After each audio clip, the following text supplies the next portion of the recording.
Hello students आज हम एक और टॉपिक पढ़ते हैं सेकंड चैप्टर का, एक Bohr model of atom.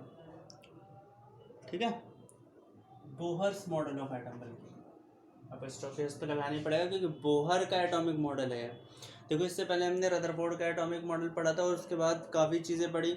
Rutherford से बोहर तक पहुंचने में बीच में बहुत सारी चीज़ें आई, जिसमें आपने इलेक्ट्रोमैग्नेटिक स्पेक्ट्रम पढ़ा, प्लांक्स की क्वांटम थ्योरी पढ़ी और वेव थ्योरी पढ़ी, है ना। बहुत सारी चीज़ें आ गई बीच में।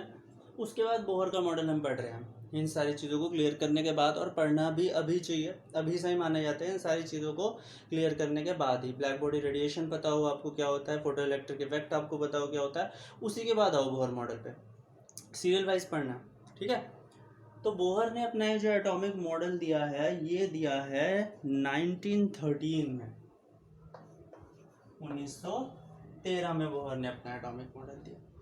तो इसके कुल 5 या 6 पोस्टुलेट्स हैं, वो आपको याद रखने। देखो, पहला स्टेटमेंट क्या कहता है, बोहर कहता है the electron in the hydrogen atom can move around the nucleus in a circular path of fixed radius and energy. These paths are stationary states represented by KLM। ठीक है, बहुत सिंपल सी चीज़ है। Rutherford ने क्या कहा था, बोहर ने क्या कहा। बोहर ये कहता है कि जो इलेक्ट्रॉन है ना, वो न्यूक्लियस के चारों तरफ सर्टेन फिक्स्ड ऑर्बिट में घूमता है। देखो, दो वर्ड यूज किए उसने, सर्टेन फिक्स्ड ऑर्बिट, जो रदरफोर्ड ने नहीं किए थे। सर्टेन फिक्स्ड ऑर्बिट में घूमता है, ये घूम रहा है इलेक्ट्रॉन, ठीक है। और इसके आगे वाली स्टेट जो है, उसके आगे वाली भी एक स्टेट है। इनको नाम भी दे दिए, पहले वाली के, दूसरी वाली एल, तीसरे वाली एम, चौथी वाली एन। नाम भी दे दिया इन फिक्स्ड स्टेट्स को, के एल एम एन। और एनर्जी भी क्या होती है इनकी, फिक्स्ड होती है। के की एनर्जी फिक्स है, एल की एनर्जी उससे फिक्स्ड है, एम की एनर्जी भी फिक्स्ड है, इनकी वैल्यू फिक्स्ड है। रदरफोर्ड ये कहना भूल गया था, और उसके मैक्सवेल ने ये कह दिया था कि भाई ऐसे घूम रहे हैं तो एनर्जी कम होती चली जाएगी और एक दिन इलेक्ट्रॉन जो है वो न्यूक्लियस के अंदर गिर जाएगा, इलेक्ट्रॉन खत्म, एटम भी खत्म, एटम इज अनस्टेबल। आगे साइंटिस्ट ने कह दिया एटम तो अनस्टेबल होता है, भाई रदरफोर्ड के मॉडल के अकॉर्डिंग चल। तो इस चीज़ को सही करना बहुत ज़रूरी था, जो उसने कर दिया कि electrons are revolving around the nucleus in certain fixed orbit. Okay, we can represented them by KLMN and the energy of the orbits are also fixed। जो एनर्जी होती है ऑर्बिट्स की वो भी फिक्स्ड होती है। ये पहला स्टेटमेंट है। दूसरे स्टेटमेंट पे आ जाओ। दूसरा ये कहता है कि the energy of an electron is certain in the orbit, that is it does not change with time. Time के साथ साथ जो भी एनर्जी होती है ना, ये जो स्टेशनरी स्टेट्स हैं, टाइम के साथ साथ ये चेंज नहीं होती। भाई 1 घंटा बीत गया, 2 घंटा बीत गए, 3 घंटे बीत गए, 2 साल बीत गए, 3 साल बीत गए, ऐसा नहीं है कि इनकी एनर्जी जो है वो टाइम के साथ साथ परिवर्तित हो जाएगी, चेंज हो जाएगी, बिल्कुल नहीं। However the energy is absorbed और emitted when electron jumps from lower to higher और higher to lower energy states. लेकिन इसके साथ साथ एक बात और बोली गई है कि अगर एनर्जी जो है एब्जॉर्ब की जा रही है, भाई बाहर से कहीं से इलेक्ट्रिसिटी पड़ रही है, कहीं से लाइट आ रही है, सनलाइट पड़ रही है, तो एनर्जी क्या होगी, एब्जॉर्ब हो जाएगी और इलेक्ट्रॉन नीचे से ऊपर वाले एनर्जी लेवल में पड़ जाएगा। या फिर यानी ये तो एनर्जी का क्या हो गया, एब्जॉर्प्शन हो गया, एनर्जी का एमिशन हो रहा हो। अगर इलेक्ट्रॉन आपका लोअर से अपर से नीचे वाली स्टेट में आ रहा है, एनर्जी जब एब्जॉर्ब होती है तो इलेक्ट्रॉन नीचे से ऊपर वाली स्टेट में आता है, और एमिशन होता है तो ऊपर से नीचे वाली स्टेट में आता है। ये बात भी साफ साफ बोल देंगे, ठीक है। दूसरे स्टेटमेंट में ये बोला गया कि टाइम के साथ साथ ऐसा नहीं है कि जो एनर्जी है इनकी वो कम होती चली जाएगी स्टेट्स की, लेकिन अगर एब्जॉर्प्शन हो रहा है, बाहर से लाइट पड़ रही है, सनलाइट पड़ रही है, बाहर से हीट दी जा रही है, तो जो इलेक्ट्रॉन्स ऐसा हो सकता है कि वो लोअर एनर्जी स्टेट से अपर एनर्जी स्टेट्स में चले जाएं। ये दूसरे स्टेटमेंट में, ठीक है, क्लियर है। थर्ड स्टेटमेंट देखो, the frequency of radiation absorbed और emitted when transition occurs between two stationary states that differ in energy by delta E is given by nu is equal to E2 minus E1 upon H। ठीक है, ये किसका formula है? ये frequency का formula है। The frequency of radiation absorbed, भाई बाहर से लाइट पड़ रही है, बाहर से सनलाइट पड़ रही है या कोई भी लाइट पड़ रही है, तो एटम्स जो फ्रीक्वेंसी को, रेडिएशन को एब्जॉर्ब कर रहे हैं या एमिटेड कर रहे हैं, उसको निकालोगे कैसे आप? E2, जिसमें भी इलेक्ट्रॉन गया है, उस एनर्जी की स्टेटमेंट से पहले वाले जो लेवल है उसकी स्टेट को माइनस कर दो अपॉन एच है आपका प्लांक्स कांस्टेंट। इसकी वैल्यू याद होनी चाहिए हमेशा। एक नंबर का तो यही क्वेश्चन आ जाता है, 6.626 इंटू 10⁻34 जूल सेकेंड। ये हो गई आपकी वैल्यू। ये तीसरा स्टेटमेंट हो गया आपका, न्यू निकालना। किसी भी रेडिएशन की फ्रीक्वेंसी निकालनी है तो U2 - E1 अपॉन एच कर दिया आपने। फोर्थ स्टेटमेंट पे आ जाओ।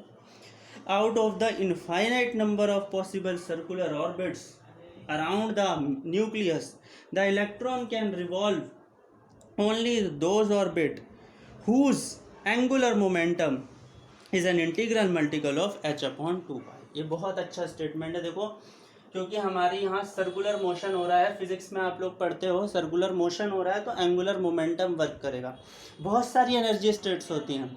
कोई भी एटम हो, किसी भी सब्सटेंस का एटम हो, उसके आसपास, न्यूक्लियस के आसपास बहुत सारी एनर्जी स्टेट्स होती हैं, लेकिन इलेक्ट्रॉन सिर्फ और सिर्फ उन्हीं एनर्जी स्टेट्स में घूमेगा, उन्हीं एनर्जी स्टेट्स में इलेक्ट्रॉन घूमेगा हुज एंगुलर मोमेंटम, ये एंगुलर मोमेंटम होता है ना, इसे थोड़ी देर के लिए हटा दूँ मैं। एंगुलर मोमेंटम का फॉर्मूला MVR, ठीक है। MVR is an integral multiple of h/2π whose angular momentum. भाई इलेक्ट्रॉन सिर्फ उन्हीं ही एनर्जी स्टेट्स में घूमेगा, infinite number of energy states. Out of infinite number of energy states the electron can revolve only in those circular orbits for which the angular momentum is equal to the integral multiple of h/2π where n is equal to 1 2 3 4। Integral multiple, electron is an integral multiple of h/2π। ये h/2π की जो value है ना, इसका integral multiple होना चाहिए। हम कह सकते हैं कि हमारी जो एनर्जी स्टेट्स हैं दे आर क्वांटाइज्ड, ठीक है। ये बहुत अच्छा पॉइंट है, याद रखना इस पॉइंट को। और एक लास्ट जो आपका पॉइंट है, कितने हो गए ये? 1 2 3 4 1 2 3 4 5। लास्ट पॉइंट में देखो क्या बोला गया। लास्ट पॉइंट में बोला जाता है कि the most important property of an electron is the energy of its stationery state. Expression, जो स्टेशनरी स्टेट का एक्सप्रेशन है वो भी हमें जरूर याद होना चाहिए। देखो, स्टेशनरी स्टेट का एक्सप्रेशन 5th पॉइंट में मैं लिख रहा हूँ, En is equal to -RH1/n²। ठीक है, ये होता है आपका स्टेशनरी स्टेट का एक्सप्रेशन। यहाँ पे n क्या है? n की वैल्यू देखो 1 भी हो सकती है, 2 भी हो सकती है, 3 भी हो सकती है, कुछ भी हो सकती है। और ये जो RH है ये भी बहुत इंपॉर्टेंट फैक्टर है, ये होता है रिडबर्ग कांस्टेंट। इसकी वैल्यू भी याद होनी चाहिए। इसकी वैल्यू होती है 2.18 इंटू 10⁻⁻18 जूल। ये होती है इसकी वैल्यू, ठीक है।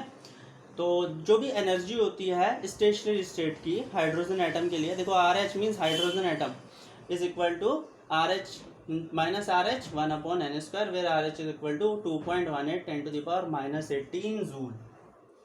ठीक है, तो ये 5 बहुत इंपॉर्टेंट पॉइंट्स हैं। पांचों के पांचों एक बार फिर से रिपीट कर लेते हैं फटाफट से। देखो, the electron are revolving around the nucleus in an atom only in fixed orbits and the energy is also fixed. We can represent it by these orbits by K L M N O P, इनसे represent किया। ये पहला point था। जो बात बोली Bohr ने, सही करने के लिए बोली रदरफोर्ड का मॉडल, रदरफोर्ड के मॉडल में उल्टा बोल दिया गया था। दूसरी चीज़ होती है कि after certain time it is not possible that the energy of these orbits will change. After certain time it is not possible that the energy of these orbits will change.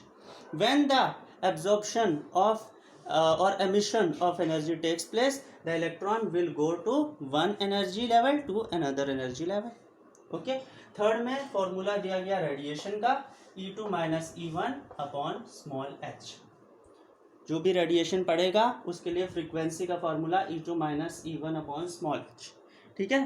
Fourth में क्या बोला गया, fourth में क्या बोला गया था आपका कि there are infinite energy states around the nucleus, the electron can revolve only in those orbit for which the angular momentum is an integral multiple of h upon 2 pi. और लास्ट में En का formula दिया है minus RH 1 upon N square, where RH is Rydberg constant, value is 2.18 10⁻−18 joules. Clear है।